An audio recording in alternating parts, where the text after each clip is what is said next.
왜 하나님께만 예배를 해야 돼요? 우리 교회에서 세운 성토신학교가 있는 네팔의 경우를 보면 81%가 힌두교인이고 11%가 불교인이고 4%의 이슬람 세력이 있습니다. 거기에 기독교가 도전을 하는 거죠. 그래서 지금은 기독교가 한 4%쯤 됩니다. 어느 나라든지 그 나라의 문화적 특성 때문에 기독교인들이 신앙생활하기가 많이 불편하죠. 우리나라도 그래요. 지금 우리가 맞고 있는 연휴, 추석 연휴가 신앙을 지키기 참 어려운 부분 중에 하나입니다. 조상을 운운하면서 이런저런 명분을 놓고 차례상문 앞에서 엎드려 절하는 경우가 우리 성도들에게 있을까 상당히 염려스럽습니다. 세상에는 수많은 종교가 있고 그 종교마다 경배의 대상이 다르죠. 산을 섬기는 바다, 태양은 물론이지만 콩나무, 커다란 바위, 개구리, 뱀, 파리 이런 자연이나 동물을 섬기는 종교도 있습니다.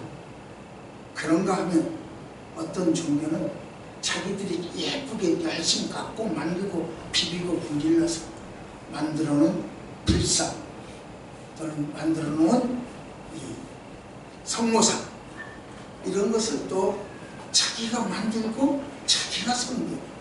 이상해. 이걸 어떤 사람이 만들었겠죠. 이걸 자기가 만들고 자기가 또 엎드려서 절을 해. 참 이상해. 이 마이크도 그렇죠. 누군가가 만들었겠죠. 만들고 거기도 절을 해. 이게 이상해. 뿐만 아니죠. 돌아가신 조상 귀신을 섬기는 사단을 섬기는 종교도 있습니다. 참 이상해요. 최근에는 이런 모든 종교들 모두에게 구원이 있다. 그러니까 종교 간에 화합을 해야 된다. 종교 간에 화합을 외치는 그런 이야기도 하고 있어요. 그 일부 목사님들도 그런 분이 계세요. 참 이상해요. 아마 그런 분은 동성애를 지져야 할 것이고 이단도 우호적일 겁니다. 이런 생각을 해봅니다. 역사적으로 보면 한 7천만 명 정도가 기독교인들이요 순교당했어요. 오늘 저는 이 설교를 하고 어떤 어려움을 올지도 몰라요. 또 여러 군데 나갈 테니까. 이 세상에는 다양한 종교들이 있는데 오직 하나님께만 예배드려라 하고 주장하고 외치기 때문에 물론 이런 외침은 나만의 외침은 아니죠. 그렇지만 왠지 홀로 버려진 기분이 들기도 합니다. 오늘 여기 오신 여러분들은 하나님께만 예배하기 위하여 오신 분들입니다. 맞죠? 그런데 하나님께만 예배하자 하는 제목을 설교할 필요가 있어요. 어차피 하나님께만 예배하려고 오신 분들에게 뭐로 그렇게 설교를 해요? 차라리 참된 예배를 드리자 뭐 이런 식으로 이 말씀을 드려야 좋을 듯 하지 않겠습니까? 하지만 제가 이 제목으로 말씀을 드리는 것은 추석을 기해서 명절을 기해서 사지상방에서 이 각처에서 사람들이 모여들겠죠. 일가 친지들이 오랜만에 모이겠죠. 이 사방에서 모인 사람들이 각각 다른 종교를 놓고 이야기하는데 할 수도 있는데 그 중에 여러분들은 그들의 이야기에 맞장구 치기보다 아니요, 하나님께만 예배 드려야 돼 하고 한 번쯤은 말하고 오셔야 되지 않겠습니까? 한 번쯤은 복음을 전해야 되지 않겠습니까? 우리 권사님 대전이죠. 언제 가세요? 내일 대전 가면 물론 친정 식구들 다 예수 믿겠지만 누구들을 만나든지 간에 한 번쯤은 멀리까지 다시 가기 힘들잖아요. 다시 만나기 힘들잖아요. 모처럼 만났으니까 이때다 하고 한 번쯤 외쳐야 될 거 아니에요. 하나님께만 예배해야 된다고. 거기까지 가서 밥 한 그릇 얻어먹고 오려고 거기까지 갔어요? 그러니까 뭔가 한마디쯤은 해야 할 거 아니에요. 그래서 하나님께만 예배할 이유를 제가 설명하겠다는 겁니다. 내려고 뭐라고 만나는 분들에게서 신들이 많고 종교들이 많지만 우리는 꼭 하나님께만 예배해야 됩니다 하고 이야기할 이유가 있다. 그 이유가 뭐냐? 자, 시작. 너는 나 외에 있는 다른 신들을 내게 두지 말라. 다른 신을 두지 말라고 했으니까 하나님께만 예배해야죠 하고 말을 할 수도 있어요. 그러나 오늘 본문에서는 그렇게 말하지 않죠. 그래서 저는 오늘 본문을 중심으로 이야기하겠다, 그런 뜻입니다. 이건 창세기에서 여러분들이 누차 들었을 테니까 오늘 본문에서 하나님께만 예배할 이유를 한번 보자, 그런 이야기입니다. 시작. 하나님은 무소부재하시기 때문입니다. 말이 어려워요. 무소부재 좀 어려워요. 안 계시는 곳이 없다. 하늘에도 계시고 땅속에도 계시고 바닷속에도 계시고 산속에도 계시고 불속에도 계시고 화장실에도 계시고 자동차 속에도 계시고 안 계시는 곳이 없다. 무소부재입니다. 요한복음 3장에 보면 니고데모라는 사람이 나오는데요. 이 니고데모는 오늘 본문에 나오는 여인하고는 많이 달라요. 이 사람은요, 사내들인 공회원이었고 바리새인이었고 주변 사람들에게 존경받는 인물이었어요. 그러나 오늘 본문에 있는 수가성 여인은 유대 땅에서도 이방 지역이나 다름없이 버림받은 사르마리아 출신입니다. 지금은 안 그래요. 지금은 안 그러는데, 지금 내가 하는 말이 지금은 안 그래요.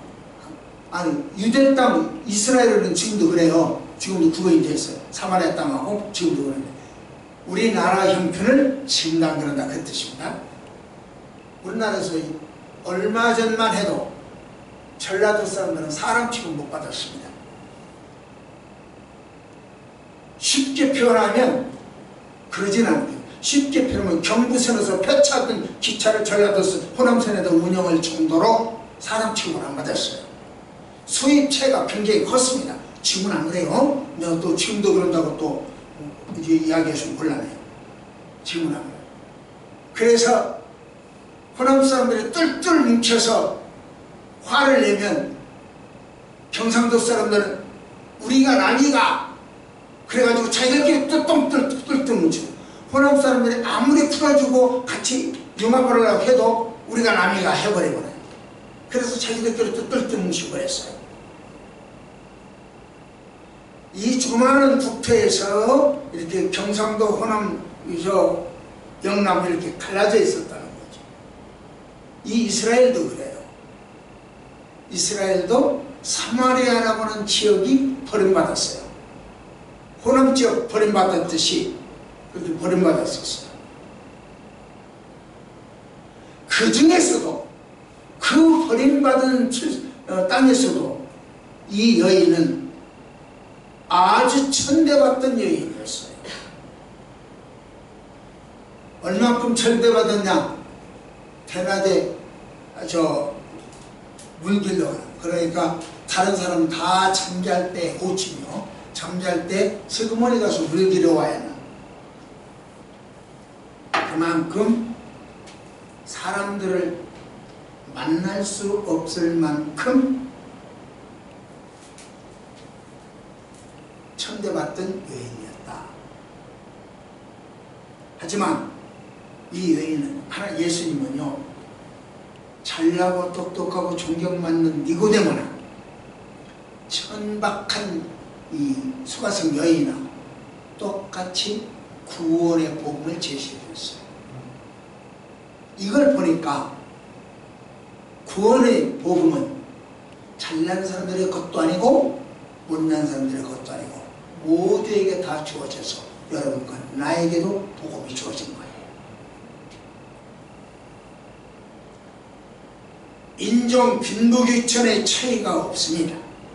이러보건대 인종 빈부귀천의 차별을 없애는 것은 인권이 아니라 학생 조례가 아니라 복음이에요. 그런데 우리나라에서는 인권으로 하려고 그래. 학생 조례를 하려고 그래. 그래서 현 정부 싫어하는 거예요. 제가 현 정부를 싫어하는 이유 그렇다는 거죠. 공산화되면 안 되니까. 왜? 공산당은 기독교를 싫어하니까. 우리나라가 공산화로 통일되어버리면 기독교가 없어져. 동성애로 사회가 자리 잡으면 기독교 없어져. 그러므로 현 정부를 싫어. 그러므로 문 대통령 만나면 나는 당신이 싫소 이야기할 거예요. 그러니까 청와대 앞에 가서 혈서를 쓰는 거예요.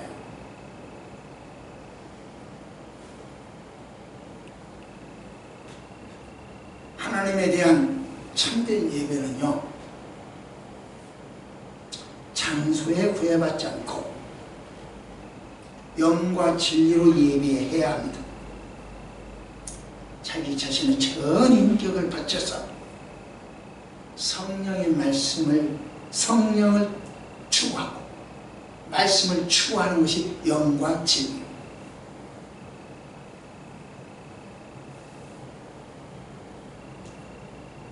그런데 우리는 화려하고 수백억, 수천억을 들여서 교회를 건물을 짓고 웅장한 파이프를 하나 갖다 놓고 멋있는 의자를 갖다 놓고 이렇게 해야 예배라고 생각해. 좋은 건물 그리고 돈 많이 들여야 헌금 많이 해야 예배 드렸다고 자부하기도 합니다. 사실 니고데모는요, 니고데모 사건하고 수가성 여인 사건은 공간복음은 없어요. 요한복음에만 나와 있는 독특한 사건이에요. 하나님이 이 두 사건을 나란히 붙여놨어요. 왜 그랬을까? 니고데모와 요한복음, 수가성 여인 사건을 나란히 붙여놨어요. 왜 그랬을까?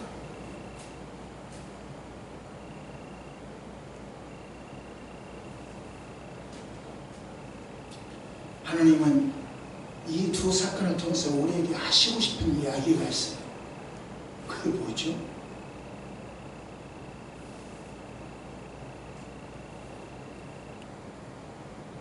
하나님의 은혜만을 구하는 예배를 드려라. 그 이야기. 하나님의 은혜만을 구하는 예배.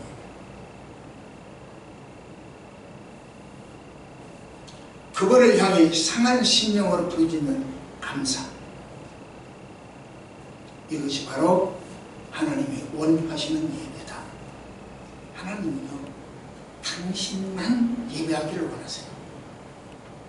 추석이라고 하는 명분으로 주상신을 섬기는 것을 원하지 않아요. 하나님 이외에 다른 신에게 경배하는 것을 원하지 않아요. 한번 볼까요? 시작. 너와 이르되 주여 내가 우리 성질하였으이다. 우리 조상들이 이 산에서 예배하였는데 당신의 맹발은 예배할 곳이 예루살렘에 있다 하였다. 예수께서 이르시되 여자여 내가 말하노라 이 산에서 말하고 예배드릴 날도 말고 너희와 아버지께 예배할 때가 이르리라.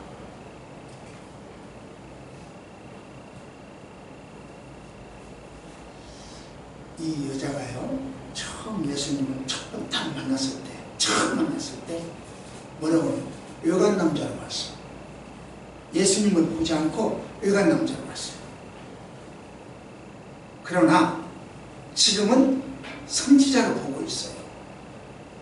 외간 남자로 본 것은 9절이에요. 지금은 선지자로 봐요. 19절이에요. 그는 예수님과 잠깐 짤막한 대화를 하는 동안에 이분이야말로 보통 분이 아니구나, 선지자구나, 그걸 발견했어요. 그래서 이 선지자를 만났으니까 내가 첫 번 하고 싶은 이야기, 이 집사님 하지 말고 이 집사님 하나님 만나면 첫 번 할 이야기가 뭐예요? 권사님 하나님을 첫 번 만나면 첫 번째로 할 이야기가 뭐예요? 우리 홍성이 하나님 만나면 첫 번째 뭐라고 하시겠습니까? 그동안 배우고 싶었는데 배워서 영광입니다. 예. 이 여인은 첫 번째 하고 싶은 이야기가 뭐였냐면은 예배 장소예요. 어디서 예배일까요? 첫 번째 질문. 여기 보세요. 여기 보면 여기 나왔잖아요. 우리 조상들은 이 산에서 예배했는데 당신들을 말한 예배할 곳이 예루살렘에 있다. 우리 어디서 예배를 해두겠어? 이 근심산에서 예배를 해두겠어? 아니면 예루살렘 올라가서 예배를 해두겠어?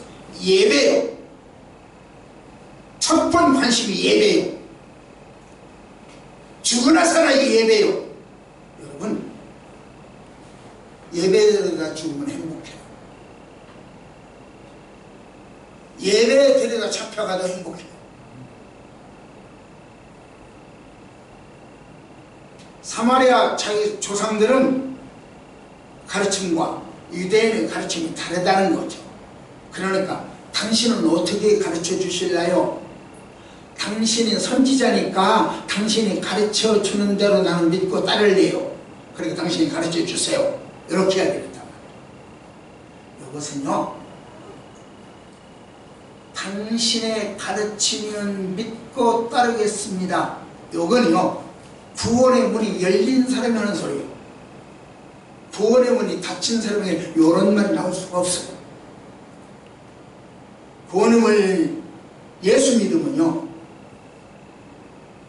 구원의 문이 열린 사람은요, 예수님을 보는 시각이 달라져요.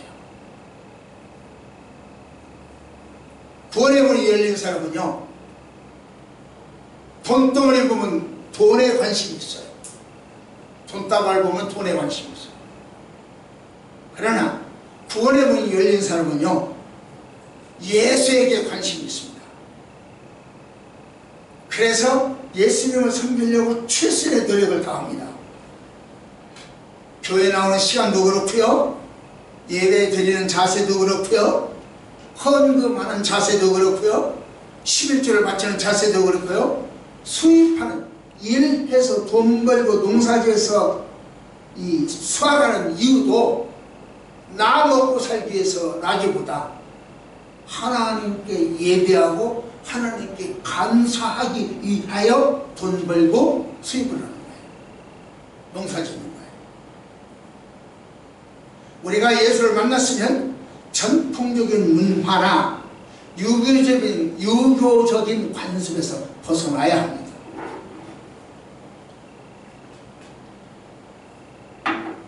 만일 교회는 나오지만 전통적인 문화나 유교적 관습이나 샤머니즘이나 또 불교나 또 다른 의식에서 벗어나지 못한다고 하는 것은 아직 예수 못 만난 사람이에요. 예수 못 만나면 구원 못 받습니다. 별짓 다 해도 11조가 아니라 10의 9조를 해도 10의 10조를 해도 구원 못 받습니다. 예수 만나야 구원 받습니다.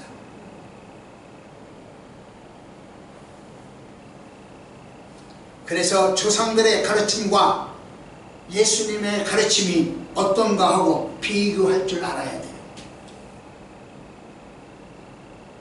이것이 그런가 해서 상고할 줄 알아야 돼요. 여러분이 교회를 얼마나 다녔든지 간에 말씀을 묵상하고 하나님을 만나면 예수님을 보는 시각이 달라져요. 그래서 예수님의 말씀이라면 절대 신뢰하겠다고 하는 의지와 결단이 있는 겁니다. 하여튼 여인은 예배 장소에 대해서 물어봤어요. 그런데 예수님의 대답은 참 이상해요. 예배 장소를 다해서 물어봤더니 예수님이 이렇게 대답합니다. 시작. 예수께서 이르시되 여자여 내가 너를 믿으라. 이산에서 말고 예배에서 말고 너희가 아버지께 예배할 때가 이르리라. 이거 보세요. 예수님은 누구야? 저 여인은 우리 어디서 예배할까요? 그랬더니 예수님은요 여기저기 말고 때가 온다 그래요. 아버지께 예배할 때가 오리라 그렇게 하는 거예요. 그리고 지금 제가 여러분들에게 말씀드리는 게 조금이라도 성경을 잘못 해석하거나 잘못 내가 성경을 벗어난 이야기 있으면 말해보세요. 여인이 묻는 것은 장소예요. 그건 예수님의 대답은 때예요. 왜 그럴까요? 예수님이 여인의 이야기를 이해하지 못했을까요? 아닙니다. 이해해서 못해서가 아니라 하나님은 어디에든지 계시니까 장소가 문제 아니다. 그렇게 이야기합니다. 산에 가도 계시고 바다에 가도 계시고 물속에도 계시고 화장실에도 계시고 이 여러분 수용차 안에도 계시니까 장소가 문제가 아니다. 그러니까 순간순간 예배드리는 때가 있어야 된다. 이런 이야기.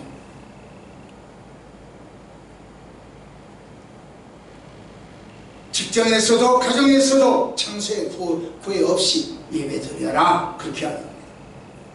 그러므로 고목나무 찾아서 멀리 갈 이유가 없습니다. 커다란 파이프원이 찾아서 멀리 갈 이유가 없습니다. 우리 집 앞에 모락산이 있어요. 모락산 밑에도 지금 가보면 이거 자리가 그대로 있어요. 그러면 그 사람은 거기까지 올라와야 될 거 아니에요. 어딘가 거기까지 이거 하러 올라와야 될 거 아니에요. 불상이나 목상 찾아다니지 마세요. 인간 보여서 찾아다니지 마세요. 찾으러 갈 필요가 없어요. 거기까지 갈 필요 없어요. 있는 그곳이 여러분들 예배 장소예요. 조상 귀신을 찾아서 선산 찾아갈 일이 없어요. 여기서 예배하십시오. 이 교통 불편한데 거기까지 가서 선산 찾으러 다니지 말고요. 언제나 어디서나 오직 하나님께만 예배하면 된다. 이게 그 말이에요. 무소부지하다. 하나님 안 계신 곳이 없습니다. 예배는요 예배 장소보다 삶으로 드리는 예배가 더 중요해요. 형식보다 생활 예배가 중요하다는 뜻입니다. 두 번째, 시작. 하나님은요 예배하는 자를 찾기 때문에 하나님께만 예배해야 된다. 첫째는 하나님이 무소부지하기 때문에 하나님께만 예배하면 됩니다. 그런 이야기고 언제든지 어디서든 만나주시니까. 두 번째로 지금은 예배하는 자를 찾기 때문에 언제 어디서든지 예배하십시오. 꼭 산소를 찾아가듯이 선산 찾아갈 일이 없습니다. 있는 이곳이 바로 예배할 장소입니다. 하나님은 이 예배하는 자를 찾습니다. 세상에는 많은 신이 있는데 꼭 하나님께 예배할 이유가 그렇다는 거죠. 예를 들어볼게요. 결혼한 여인이 남편을 사랑하기 때문에 몸과 마음을 붙여주면서 사랑을 나누는 거예요. 결혼했음에도 남편 몰래 다른 사람과 만나러 다닌다면 그건 문제죠. 남편은요 회사에 가서 빨리 집에 가야지. 가서 우리 부인을 아내를 만나야지. 요 생각을 하고 집에 갈 생각만 하고 있는데 아내는요 남편 출근시키고 이런저런 핑계를 대고 집 나가서 시간이 그때까지 안 와. 혼자 밥 챙겨 먹으라고 그래.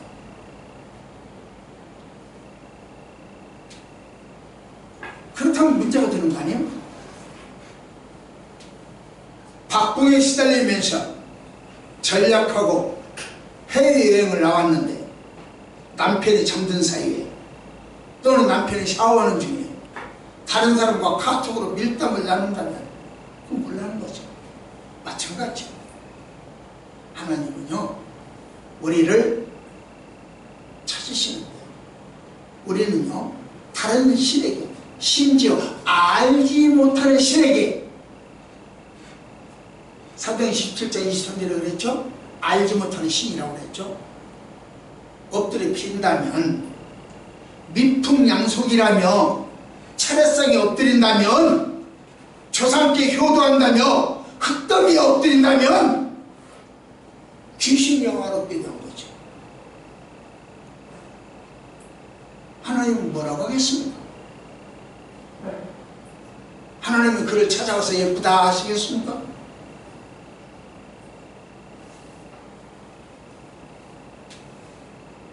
보십시오. 시작. 너희는 여호와를 만나는데 그가 가까이 있을 때를 보라. 예, 지금의 여호와를 만날 만할 때입니다. 여호와를 찾을 때입니다. 여호와를 부를 때입니다. 거라사 지방의 광인처럼 간구하십시오. 혈루증 여인처럼 찾으십시오. 돌아온 강자처럼 두드리십시오. 하나님은 당신에게 예배하는 사람을 만나 주십니다. 하나님께 예배하는 사람은 하나님의 축복을 받습니다. 마귀에게 절하는 사람은 마귀가 주는 축복을 받습니다. 짐승에게 절하는 사람은 짐승이 주는 축복을 받습니다. 귀신에게 절하는 사람은 귀신이 주는 축복을 받습니다. 인간 보혜사에게 절하는 사람은 인간 보혜사가 주는 축복을 받습니다. 하나님께만 예배하십시오.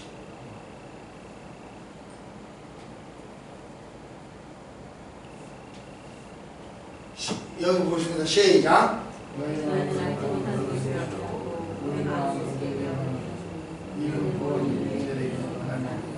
그렇습니다. 예수님은요 너희와 우리로 딱 구분해서 이야기합니다. 너희는 알지 못하는 것 그리고 우리는 구원 아는 것 이렇게 딱 하고 너희와 우리를 딱 구분해요. 너희는 알지 못하는 것 우리는 아는 것. 사마리아 사람들은요 예언서, 성모서, 역사서 이런 것을 안 믿었어요. 오경만 믿었어요. 그렇기 때문에 하나님이 누구신지를 몰라. 하나님은 알지만 하나님이 누구신가를 몰라. 사실 몰라. 유대인들은요 예배할 장소요 이곳에서 드리고 저곳에서 드리고 여기서 예루살렘에서만 드려야 된다 이런 식이에요. 장소를 강조해요. 그러나 예수님은요 그렇게 이야기하지 않습니다. 한번 볼까요? 시작.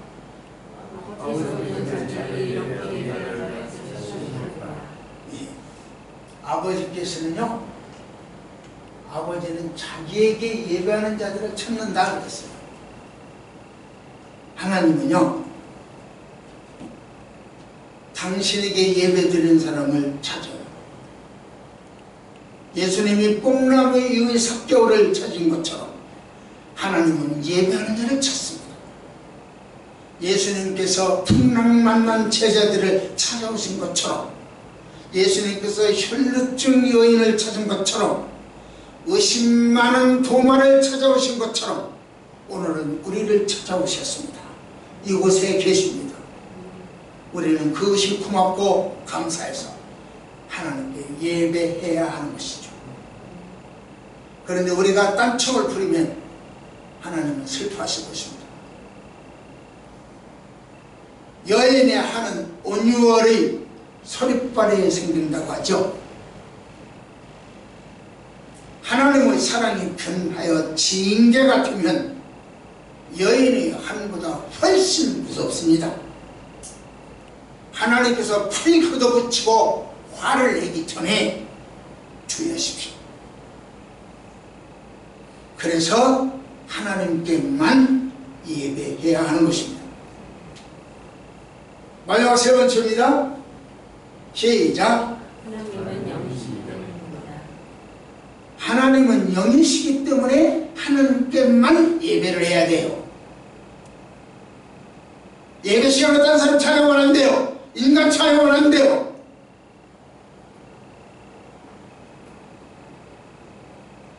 우리나라 약 20여 명이 자기가 신이다, 하나님이다, 보혜사다, 뭐 대언자다 이런 식으로 이야기를 해요. 한 20여 명 돼요. 예배의 대상을 그렇게 만들면 안 돼요. 하나님께만 해야 돼요. 왜냐면 한번 볼까요? 시작. 하나님은 영이시니 하나님이 영이니까 그래요. 예배하는 사람이 이제 영과 진리로 예배를 해요. 영이 뭔가? 아까 성령이라고 그랬어요.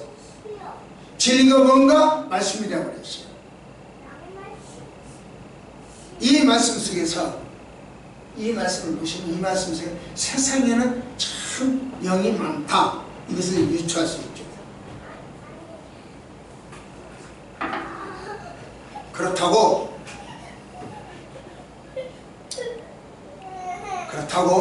하나님도 이 많은 영들 중에 하나냐? 목사도 안 목사도 대한민국의 많은 목사들 중에 한 명이냐? 맞습니다. 나는 여러 목사 중에 한 명이 맞습니다. 그러나 하나님은 여러 영들 중에 하나가 아니고 오직 유일하신 하나님.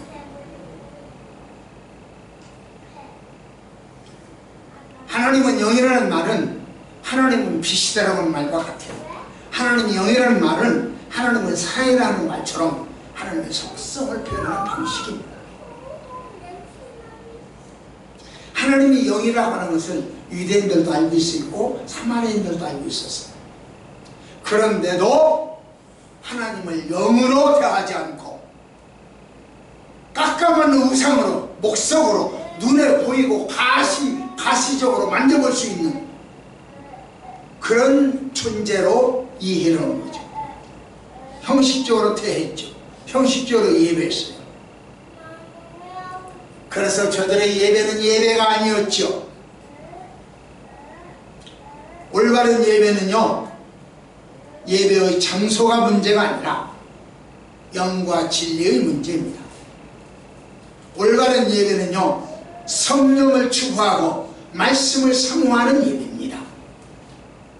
올바른 예배는요, 형식이 아니라 예배드리는 대상과 예배드리는 나와의 관계성입니다. 이게 올바른 예배예요.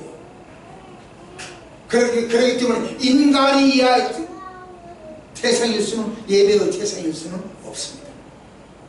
봉천동에 가도 예배의 대상이 있어요. 김아무개 이 사람 자기가 하나님이라고 그래요. 그래 요즘 한기총에서 큰 소리 쳐요. 그래서 한기총이 문제가 생긴 거예요. 다 돈의 문제예요. 이처럼 하나님은 영이므로 불상이나 성모상이나 무덤처럼 가시적이고 유형적인 것을 원하지 않습니다. 그러므로 예배하는 자가 영적인 것을 추구하면서 영과 진리로 예배드려야 합니다. 말씀 봅시다. 시작. 여자가 이르되 메시아 곧 그리스도라는 이가 오실 줄을 내가 아노니. 이제 여인의 관심은요, 처음에는 예관 남자로 봤죠. 그 다음에 선지자로 봤죠.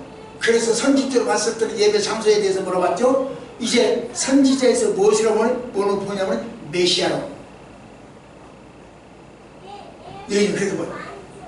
야, 신앙생활을 하면 할수록 깊어져야지. 신앙생활을 하면 할수록 인간만 따라다니고 참 곤란하지 않아요?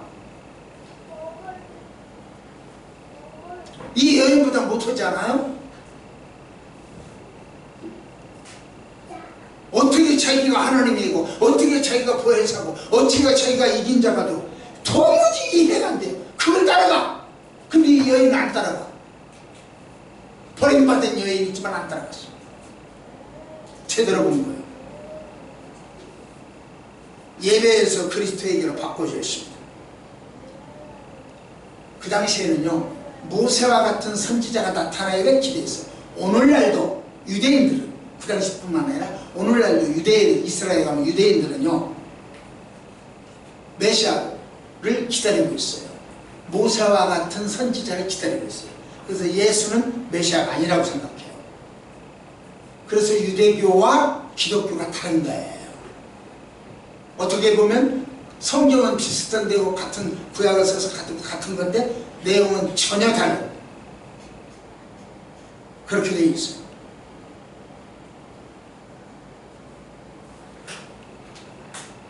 그래서 시몬이라고 하는 마술사가 있었죠. 그 당시에도. 이 마술사가 마술을 부려요. 제가 언젠가 여러분들 카톡을 보냈을 거예요. 우리나라 사람이 세계적으로 마술을 잘하는 어떤 사람. 그럼 마술을 보여줘요. 보여주면 사람들이 볼 때 우와! 기적이다. 이 사람이야말로 메시아다. 모세와 같은 사람이다. 이렇게 생각합니다. 그래서 그 시몬이 인기가 있었어요. 모세처럼 기적을 베푼다. 마술과 기적은 달라요. 마술사 부자 봤습니까? 마술사 돈 번 건 없어요. 마술사가 기적을 베푼다면 좀 부자 되지. 안 되잖아요. 마술은 마술이지 기적은 아니에요. 그렇기 때문에 시몬은 마술사지 모세와 같은 선지자가 아니었죠. 사마리아 사람들은요, 다윗의 후손으로 오는 메시아보다 모세와 같은 선지자를 기대한 거예요. 예수님은요, 이 맹꽁이가 그게 아니야. 바로 그 이야기예요. 모세와 같은 선지자 기다리지 마. 그렇게 한 거예요. 내가 바로 너희들이 기다리는 메시아야. 그렇게 하는 거예요. 그래서 이렇게 하기로 했죠. 시작. 너희에게 말하는 내가 그라. 내가 바로 너희들이 기다리는 그 메시아야. 알았냐? 예수님은요, 이적만을 기다리는 감각적인 갈릴리 사람들에게는 메시아를 알려주지 않았습니다. 또 자신들의 기득권 유지를 위해서 사사건건 예수님을 투집잡고 대적하던 바리새인과 서기관에게도 메시아를 보여주지 않았습니다. 그러나 유대 속에서 버려진 땅 사마리아 여인에게 남몰래 물길러 가는 그 여인에게, 소외된 여인에게 내가 그러라, 내가 메시아다라고 알려주십니다. 여러분, 우리는 세상에서 버림받고, 직장에서 버림받고, 가정에서 버림받고, 사회에서 버림받은 고달픈 여인일 수 있습니다. 자기가 임명한 부하에게 버림받고, 정적들에게 버림받아서 감옥에 가 옥살이하는 형편일지도 모릅니다. 20년 동안 30일 동안 감옥에 갇혀 있어야 될지도 모릅니다. 그러나 노하거나 슬퍼하지 마십시오. 그 기회가 예수님을 만날 수 있는 좋은 기회가 되기를 원합니다. 사실 공간복음 초기에서는요, 예수님은 내가 메시아다라고 하는 이야기를 숨겼어요. 그런데 오늘 본문에서 요한복음에서는요, 내가 메시아다 하고 까놓고 이야기를 해버려요. 내가 메시아다, 내가 하나님이다, 내가 무엇이다, 이 이야기가 공간복음에는요 34회가 나와 있어요. 그런데 요한복음에는 177번이나 그런 이야기를 해요. 이건요, 예수님의 신적 권위가 아니면 이렇게 말할 수 없어요. 어떤 사람은요, 자기가 메시아다라고 이야기를 당당하게 못해요. 내가 보혜사다라고 하는 이야기를 당당하게 말을 못해요. 그러고는 비슷하게 은근슬쩍 이야기를 해요. 그러니까 사람들이 보고 저분이 바로 메시아구나, 저분이 바로 보혜사구나, 이렇게 생각해요. 기자가 묻습니다. 당신한테 보혜사라고 당신이 이야기하지 않았습니까? 나 그런 말 한 적 없어? 성도들은 다 지금 그렇게 당신이 보혜사로 믿고 있는데요. 아, 그럼 막걸리 사줘야지. 기자한테 그렇게 인터뷰했어요. 지난번에 텔레비전 방송 나왔죠? 그렇게. 그러니까 당당하게 나는 메시아다 소리를 못해요. 나는 보혜사다 소리를 못해요. 비슷하게 해가지고 사람들이 추측하게 만들어요. 왜 그럴까요? 예수님은 그렇게 이야기를 합니다. 내가 메시아다. 신적 권위하고 이야기합니다.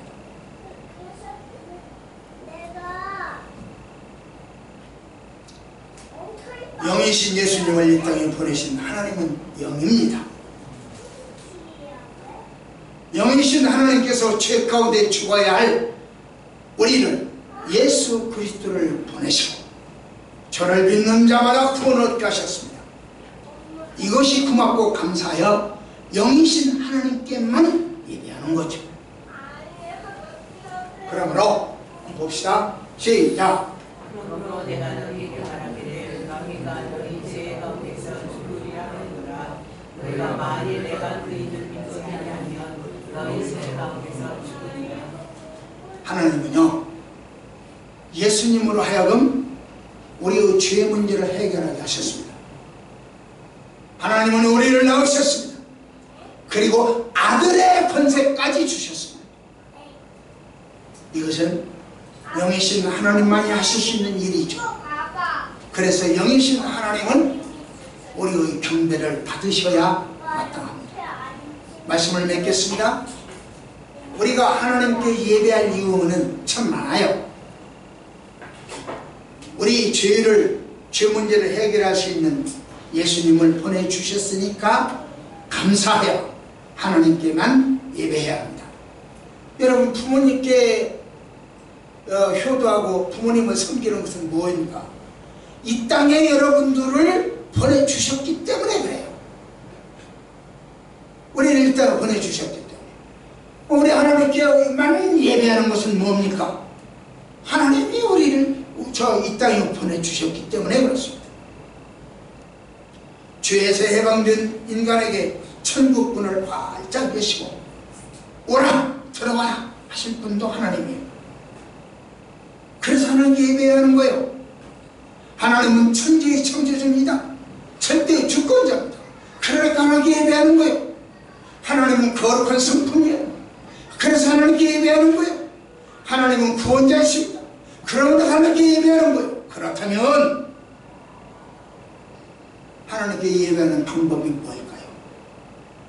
하나님께만 예배해야 한다면 하나님께 예배하는 방법이 뭘까요? 물론 오늘 이 시간처럼 의식적으로 교회에 오셔서 의식적인 법에 의하여 예배할 수도 있습니다. 형식을 갖춰서 예배할 수도 있습니다. 하지만 우리가 잘 아는 우리 교회 사역 신이중동엘 이런 사역을 잘 감당하는 것도 도덕법적으로 예배입니다. 삶의 예배입니다. 생활의 예배입니다. 그러므로 교회에서 의식적으로 예배했다면 삶의 현장에서는 생활로 예배를 드려야 돼요. 그렇기 때문에 오늘 이 시간 의식적으로 예배를 드렸다면 돌아가서 삶의 현장에서 가정에서 오늘 또 일과 친지를 만나면서 거기에서는 생활로 예배를 해야 돼요. 민족의 중추절, 민족의 명절, 추석을 맞이해서 하나님께만 예배하고 하나님이 주시는 복을 받아 누리는 우리 축복된 성도가 되어주시기를 축원합니다. 기도하십시오. 하나님 아버지, 하나님께만 예배할 이유를 역설했습니다. 이 말씀이 하나님의 뜻을 잘 전달했다고 한다면 우리 성도들의 가슴에 영원히 자리 잡게 하옵시고 그 말씀이 전달되어지게 하옵소서. 우리 성도들을 통하여 이 민족에게는 물론 온 인류 도처의 각자에게 전달되어질 수 있도록 사랑하여 주시고 특별히 네팔에게까지 히말라야 산맥 홀짝이까지 우리 성도들의 예배가 전달되어지게 하옵소서. 예수님 이름으로 간절히 기도드립니다. 아멘.